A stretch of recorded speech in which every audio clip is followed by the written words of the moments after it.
The pressure sensors aboard the Nautilus deep-sea research vessel screamed in protest as they descended deeper into the Mariana Trench. Dr. Sarah Chen watched the readings with growing fascination. Something was interfering with their instruments, creating patterns that defied natural explanation. "Control, are you seeing these energy signatures?" Sarah adjusted her tablet's display, her dark eyes reflecting the ethereal blue glow of the screens. The research vessel's cramped interior housed the most advanced deep-sea monitoring equipment humanity had ever created, yet none of it could explain what they were detecting. "Confirmed, Doctor. We're picking up similar anomalies across all frequencies." Captain Miguel Rodriguez's voice crackled through the comm system. "Whatever's down there, it's big. Thermal imaging suggests a structure at least 3 kilometers in length." Sarah exchanged glances with her research partner, Dr. James Pottle. They had expected to find unique geological formations in this unexplored region of the trench. Instead, they were staring at evidence of something that shouldn't exist at these depths. "Approaching target zone," announced their pilot, Lieutenant Maya Winters, her hand steady on the controls despite the crushing pressure outside. Switching to external illumination, the darkness of the ocean floor erupted in artificial daylight as the Nautilus's powerful LED arrays activated. What they revealed made Sarah's breath catch in her throat. Rising before them was a wall of material that looked like polished obsidian, its surface decorated with intricate patterns that pulsed with a faint inner light. "That's not natural," James whispered, pressing his face closer to the viewport. "Those patterns, they're responding to our presence." He was right. As they watched, the lines of light grew brighter, spreading across the structure's surface like a living circuit board. The energy readings on their instruments spiked dramatically. "All stations, prepare for emergency protocols," Captain Rodriguez ordered, his voice tense. "Dr. Chen, your expertise was specifically requested for this mission. What are we looking at?" Sarah's mind raced through possibilities, each more improbable than the last. Her specialty in quantum mechanics and ancient civilizations had seemed an odd combination when the military approached her 6 months ago. Now it made perfect sense. "It's a quantum matrix," she announced, her fingers flying across her tablet as she analyzed the data. "These patterns aren't decorative, they're mathematical expressions written in light and energy. This entire structure is some kind of massive quantum computer, and it's waking up." The vessel's emergency alerts suddenly blared to life. Lieutenant Winters fought with the controls as invisible forces began to affect their position. "We're being pulled closer. Some kind of gravitational anomaly." "Let it happen," Sarah commanded, earning shocked looks from her colleagues. "Look at the pattern complexity. It's not random. This is a first contact protocol. If we resist, we might be seen as hostile." The next few minutes felt like hours as the Nautilus was guided through an intricate dance by invisible hands. The obsidian wall before them split open, revealing a massive airlock that shouldn't have been possible at these depths. As they were drawn inside, the water around them began to shimmer and separate, creating a perfect bubble of air around their vessel.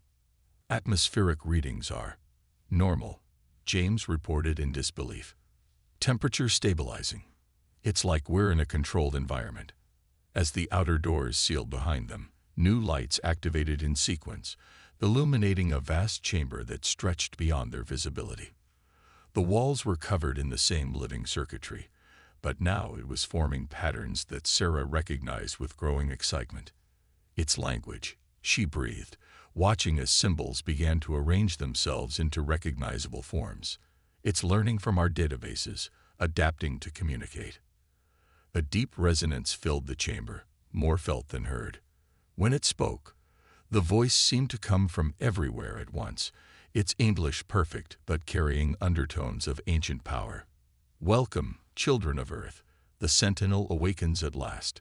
The voice paused, allowing them to absorb the gravity of the moment before continuing. "We have waited millennia for your return to the depths. The tests left in the stars above went unanswered, but here, in the cradle of your oceans, you have found us at last." Sarah's scientific mind raced to process the implications. Tests in the stars, she asked, her voice steady despite her racing heart. The monoliths on Mars, the structures beneath Europa's ice, the quantum beacons in the Kuiper Belt, all waiting for humanity to recognize its heritage. The voice carried a note of what might have been pride. But you came here first, to the deepest place, showing wisdom we did not expect. Perhaps you are ready sooner than we anticipated. Ready for what? Captain Rodriguez asked, his military training evident in his controlled tone. The chamber's lights shifted, and a holographic display materialized around them, showing the galaxy in perfect detail.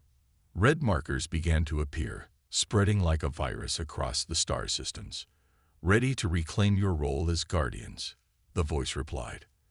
The harvesters approach, as they have done countless times before. But this time, humanity will not hide in its cradle.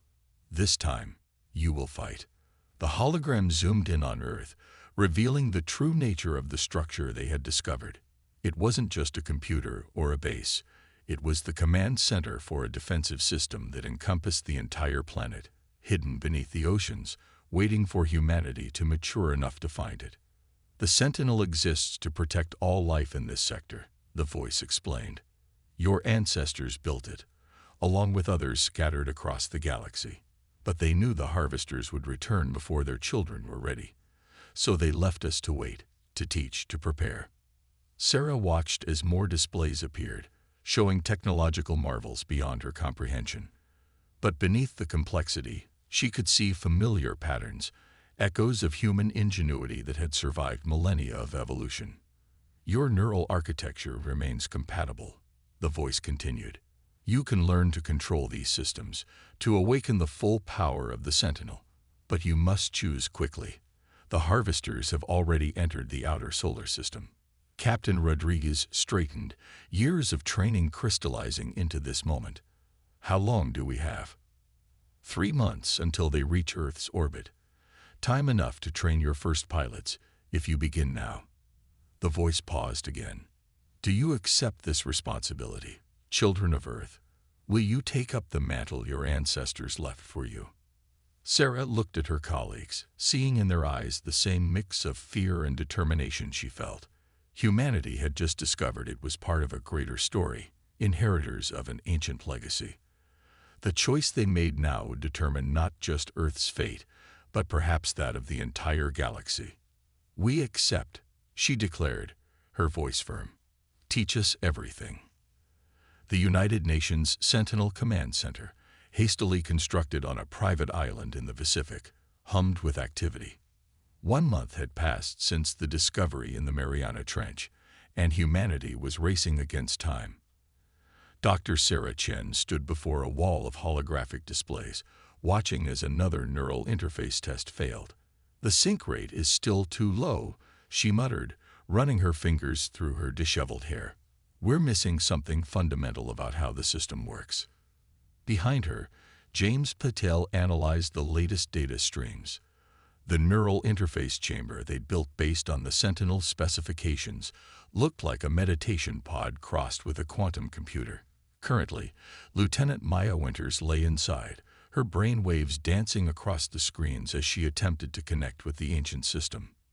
Neural patterns are stable, James reported, but we're not achieving the quantum coherence the Sentinel described.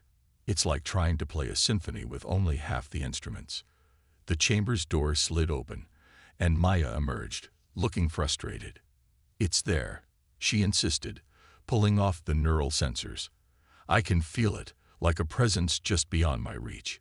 But every time I get close, it's like hitting a wall.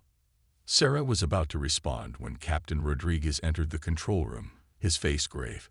We have a situation. The deep space arrays just picked up something you need to see. The main display shifted to show a star map of the solar system. Red markers indicated the harvester fleet's position, still months away from Earth. But now, there was something new, a pattern of disturbances rippling through the Kuiper Belt. They're sending scouts, Rodriguez explained. Small ships, highly maneuverable. 3 of them are headed toward Neptune.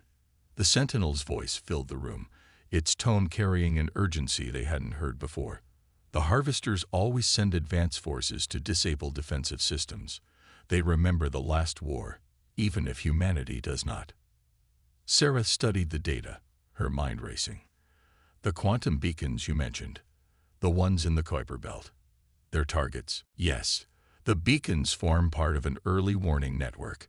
If the Harvesters destroy them, we lose precious time to prepare. The Sentinel paused. There is another concern. The neural interface problems you're experiencing. I believe I understand why. Everyone in the room turned their attention to the shimmering patterns of light that represented the Sentinel's presence. The original system was designed for multiple pilots working in harmony, it explained.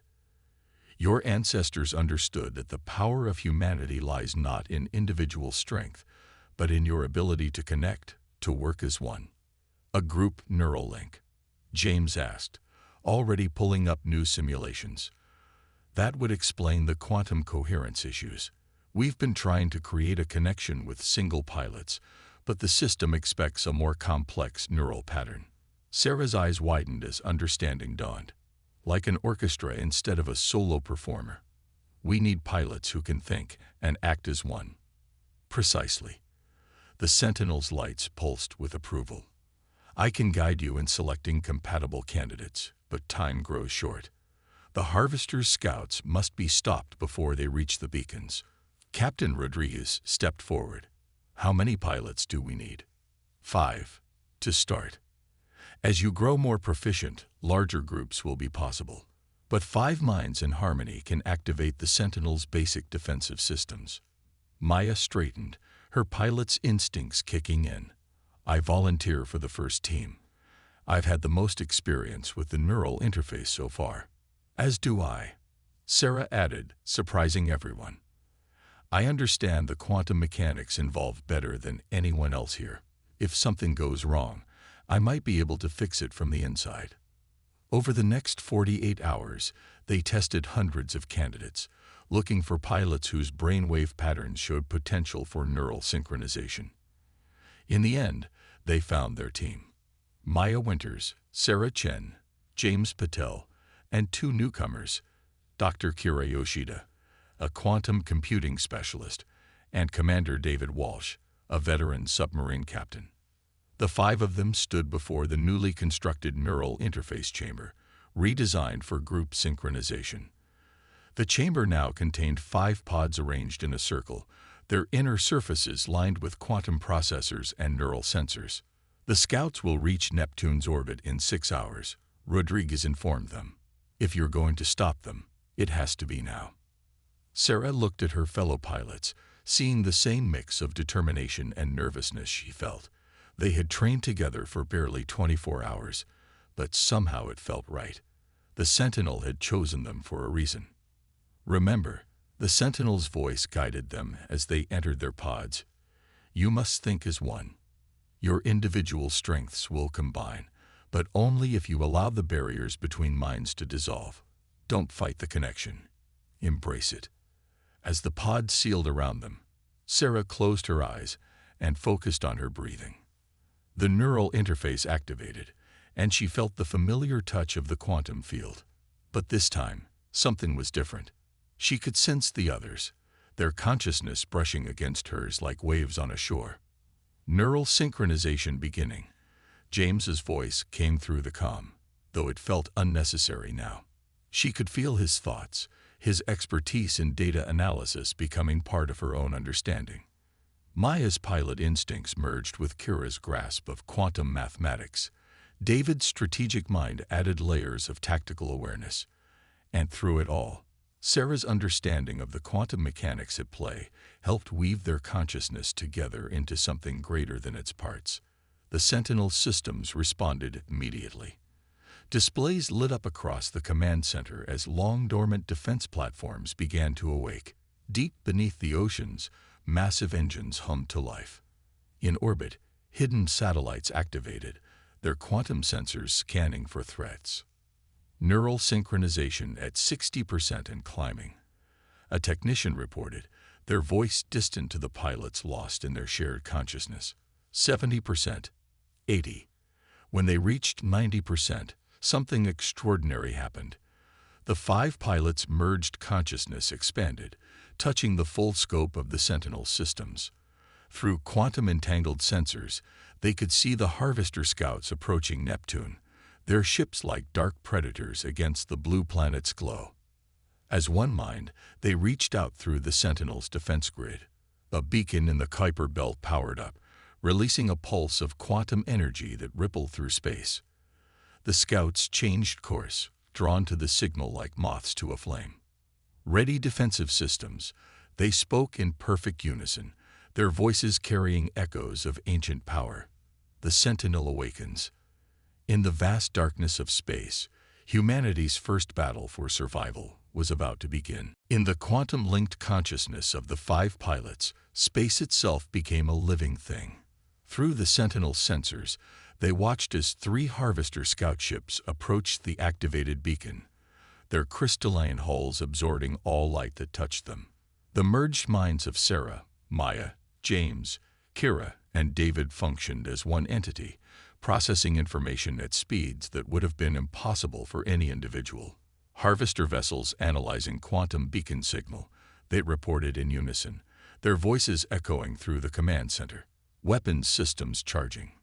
Captain Rodriguez stood before the main display, watching as the dark ships closed in on humanity's first line of defense. You have weapons control. Engage at your discretion. The pilots didn't need to be told twice. Through their shared consciousness, they activated the Sentinel's first defensive measure. The quantum beacon's energy signature change, releasing a complex pattern of signals that interfered with the Harvester ship's systems. Their shields are adapting. Kira's voice emerged briefly from the unity before blending back into the group consciousness. The Harvesters learned quickly. Deep beneath the Pacific Ocean, the Sentinel's main systems surged with power. Massive generators that had lain dormant for millennia spun to life, channeling energy through quantum-entangled relays. In orbit around Neptune, hidden platforms began to emerge from their camouflaged positions.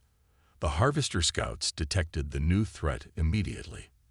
They broke formation, their crystalline hulls fragmenting into smaller, more agile shapes. Energy weapons flared to life, sending beams of dark matter toward the defending platforms. But the pilots were ready. Drawing on Maya's combat flying experience and David's tactical knowledge, they activated the platform's defensive matrices. The dark matter beams scattered harmlessly against quantum shields. Their weapons technology has evolved since the last war, the Sentinel's voice observed. But so have our defenses.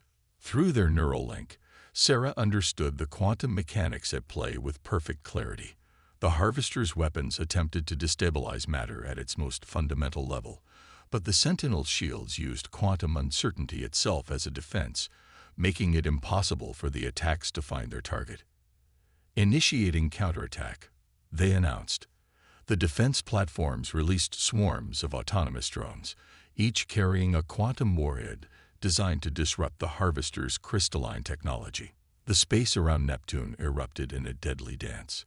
The Harvester scouts demonstrated why their species had survived so long, displaying combat maneuvers that seemed to defy physics. But the human pilots, working as one mind through the Sentinel systems, matched them move for move. We're not just fighting them. James's thoughts rippled through their shared consciousness. We're learning from them. He was right. Each engagement taught them more about their enemy's capabilities. The Harvester's ships were technological marvels, but they followed patterns. And patterns could be predicted. Suddenly, one of the scout ships changed tactics. It accelerated toward the quantum beacon, its hull reconfiguring into a massive weapon. They're attempting a suicide run. David's strategic assessment filtered through their link. In that moment, humanity's greatest strength emerged. While the Harvesters operated with cold, mechanical efficiency, the human pilots improvised. Drawing on their combined creativity, they executed a maneuver the Sentinel's original designers had never envisioned. They redirected the quantum beacon's energy through the defense platforms, creating a complex interference pattern that trapped the attacking scout in a bubble of warped spacetime. The crystalline ship froze in place, its momentum converted into potential energy. Pattern recognized. Sarah's scientific insight merged with Maya's combat instincts. Their ships use quantum crystals for computational processing. Vulnerability identified. The remaining scouts attempted to retreat, recognizing the threat too late. The defense platforms fired in perfect synchronization, their quantum warheads detonating in a precise sequence. The explosions created a cascade of quantum disruptions that shattered the crystalline ships into harmless fragments. In the command center, Captain Rodriguez watched the debris field with a mix of awe and concern. Status report. The pilots' merged consciousness began to separate slightly, allowing them to process what they had learned. 3 Harvester scouts eliminated, they reported. Quantum beacon network intact, but we've revealed our defensive capabilities. The main fleet will know we can fight back, Maya added, her individual voice stronger now. Good, Rodriguez replied firmly. Let them know. Let them understand that Earth isn't defenseless. Through their neural link, the pilots sensed something else, a change in the quantum signals from deep space. The main Harvester fleet had received the Scouts' final transmission and was adjusting its course. They were accelerating. They're not afraid, Sarah realized, sharing the insight with her linked teammates. They're excited. We're the first species in centuries to offer real resistance. The Sentinel's voice carried a note of grim satisfaction. Then they will learn what it means to face humanity at its full potential. But first, you must unlock the Sentinel's true power. In the quantum realm accessible through their neural interface, new systems began to appear. The pilots saw massive weapons platforms hidden within gas giants, defense networks sleeping beneath the surfaces of moons, and something else, a massive structure buried beneath Mars' polar ice. Your ancestors left you more than just defensive weapons, the Sentinel explained. They left you the means to take the fight to the enemy. But to access these systems, you must achieve perfect neural synchronization. The 5 pilots looked through each other's eyes at the challenges ahead. The battle they had just won was merely a test. The real war was about to begin, and humanity would need every advantage it could get. In orbit around Neptune, the quantum beacon pulsed with renewed energy, its signal reaching deep into space. Other beacons began to activate across the solar system, creating a network of ancient technology awakening at humanity's command. The Harvesters were coming, but Earth would be ready. In the neural interface chamber, 5 humans joined minds once again, preparing to unlock more of their species' forgotten legacy. The next phase of training would push them beyond anything they had thought possible. And somewhere in the darkness between the stars, a vast fleet of crystal ships accelerated toward Earth, eager to face an enemy worthy of their full attention. 2 weeks after the battle at Neptune, Earth had transformed. The Sentinel's revelation of humanity's true heritage had united the planet in ways no other event could have. Former enemies pooled resources, sharing technology and expertise in a desperate race to prepare for the coming invasion. In the neural interface chamber, Sarah Chen floated in a state between consciousness and quantum connection. The neural link between the 5 pilots had evolved, becoming deeper and more intuitive with each passing day. Through their shared awareness, they could feel the Sentinel systems spreading throughout the solar system, a vast network of ancient technology awakening to their call. Neural synchronization at 95%. Kira's thoughts rippled through their connection. We're getting closer to perfect alignment. The Sentinel's presence guided them through another training sequence. In their shared mindscape, they saw the massive structure buried beneath Mars' polar ice, the Forge, as the Sentinel called it. It was a manufacturing facility capable of producing weapons and ships at a scale humanity had never dreamed possible. Your ancestors built the Forge to counter the Harvester's numerical advantage, the Sentinel explained. But accessing its full potential requires complete neural synchronization. Through their link, Sarah felt Maya's frustration. The main fleet will reach Mars in less than 2 weeks. We're running out of time. Perhaps, David's strategic mind assessed, We're approaching this wrong. We're trying to force the synchronization through technical precision. James's consciousness brightened with understanding. But the Sentinel said our strength lies in our humanity, not our technical perfection. In the control room, Captain Rodriguez watched the neural activity patterns with growing concern. The Harvester fleet had maintained its acceleration, and long-range scans showed they were deploying something new, massive crystalline structures that stretched for kilometers. "They're building something in transit," he reported to the linked pilots. "Our analysts think they're construction platforms." Sarah felt her teammates' reactions through their connection. The Harvesters weren't just coming to fight. They were coming to stay, to transform their solar system into something alien and hostile to human life. Suddenly, Kira's quantum mathematics expertise sparked an insight that flowed through their shared consciousness. "Music," she thought. "Neural patterns are like music. We're trying to play each note perfectly, but what we need is harmony." The idea resonated through their link. Instead of forcing their thoughts into rigid alignment, they began to let their minds flow naturally, each consciousness finding its own rhythm within the greater whole. Sarah's scientific understanding provided the foundation, while Maya's intuitive grasp of movement added complexity. James's analytical mind created structure, Kira's mathematical genius added precision, and David's tactical awareness brought everything into focus. The neural synchronization meter began to climb.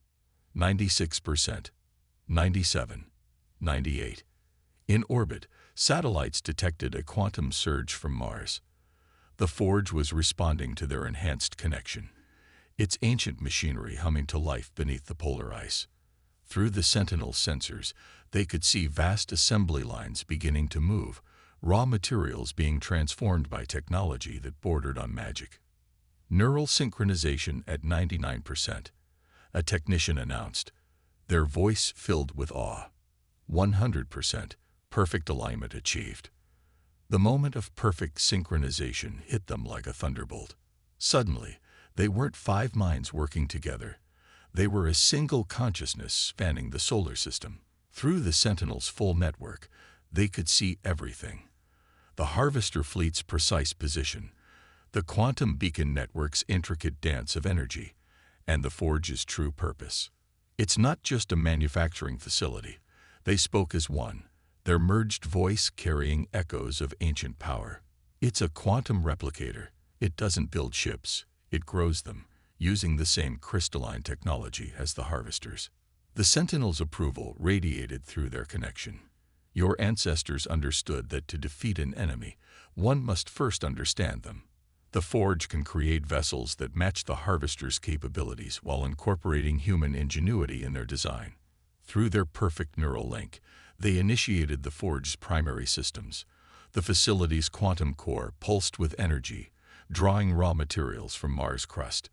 In massive growth chambers, crystalline structures began to form, but these weren't the dark, angular shapes of Harvester ships. These crystals grew in organic patterns, combining the efficiency of alien technology with the adaptability of human design. Manufacturing protocols online, they reported. First wave of defensive vessels entering growth phase. Estimated completion time, 72 hours. But even as they celebrated this breakthrough, their enhanced awareness detected a new threat. The Harvester fleet had launched another wave of scouts, larger and more numerous than before. This time, they were headed toward Mars. They know about the Forge. David's tactical assessment filtered through their shared mind. They're trying to stop us before we can build our fleet. Captain Rodriguez straightened. How long until the scouts reach Mars? 36 hours at current velocity. They answered in unison. Our ships won't be ready in time. Through their neural link, they could feel the Sentinel's ancient systems offering another solution. Buried within Mars' other pole was a defense platform unlike anything they had encountered before, a quantum weapon capable of erasing matter from existence. The nullifier, the Sentinel explained, a weapon of last resort, used only once in the previous war. Its power is immense, but the neural strain of controlling it could burn out our minds. Sarah completed the thought, the knowledge flowing through their shared consciousness. Yet they all knew they had no choice. If the scouts reached the forge before their ships were ready, Earth's best chance of survival would be destroyed. The 5 pilots, their minds still perfectly synchronized, reached out to the ancient weapon. As its systems came online, they felt the enormous power building beneath Mars' ice and knew that the next day and a half would determine not just the fate of the forge, but possibly of all humanity. In the distant darkness, crystal ships accelerated toward Mars, unaware that they were about to face a weapon that could unmake reality itself. The real question was, could 5 human minds, even working as one, control such power without destroying themselves in the process? The red sands of Mars rippled with quantum distortions as the nullifier powered up. Through their perfectly synchronized neural link, the 5 pilots could feel the ancient weapon's power building. Like a star being born beneath the polar ice, they had been maintaining their merged consciousness for 28 hours straight, their minds stretched across the solar system through the Sentinel's network. Harvester scouts entering Mars orbit, they announced through their shared voice. 37 vessels detected. Forge completion at 65%. In the command center on Earth, Captain Rodriguez watched the tactical displays with growing tension. The first wave of human-designed crystal ships was still taking shape in the forge's growth chambers, their structures only partially formed. If the scouts reached them now, Earth's best hope for survival would be destroyed before it could even fight. Nullifier at 80% charge, the pilots reported, their merged consciousness struggling to contain the weapon's overwhelming power. Through their neural link, they could feel the quantum energies trying to tear their minds apart. Sarah's scientific knowledge, threaded through their shared awareness, understood what the weapon would do. It didn't just destroy its targets, it erased them from reality itself, removing them from the quantum fabric of space-time. But the calculations required to control such power were pushing their neural synchronization to its limits. The Harvester scouts began their attack run, their crystalline hulls fracturing into complex attack formations. They had learned from their previous encounter, approaching from multiple vectors to divide the defender's attention. We can't wait any longer. Maya's combat instincts pulsed through their link. We have to fire. The weapon isn't fully charged. Kira's mathematical precision warned. Firing now could destabilize the entire system. Through their shared consciousness, they felt the Sentinel's guidance. Trust in your unity, it advised. The weapon's power flows from your connection. Let your humanity guide it. The scouts opened fire, their dark matter beams striking Mars' defensive shields. The quantum barriers held, but power reserves were dropping rapidly. In the forge, the growing crystal ships trembled in their chambers, their partially formed structures resonating with the attacks. In that moment of crisis, the 5 pilots discovered something extraordinary. Their neural synchronization had evolved beyond mere technical alignment. They could feel each other's hopes, fears, and determination flowing together into something greater than themselves. The nullifier responded to this deeper connection, its energy patterns shifting to match their combined consciousness. Neural synchronization at 110%. A technician gasped. How is that possible? The pilots didn't hear the question.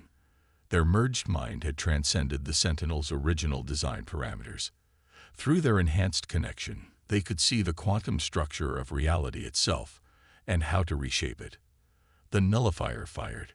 A beam of pure quantum energy erupted from Mars' polar region, but it wasn't the crude weapon of mass destruction they had expected. Under their precise control, it split into dozens of smaller streams, each targeting a specific scout ship with surgical precision. Where the energy touched the harvester vessels, reality simply ceased to be. No explosions, no debris. The ships were simply gone, erased so completely that even light seemed confused about where to go in their absence. Targets eliminated, they reported, their shared voice steady despite the immense strain. Forge defenses holding.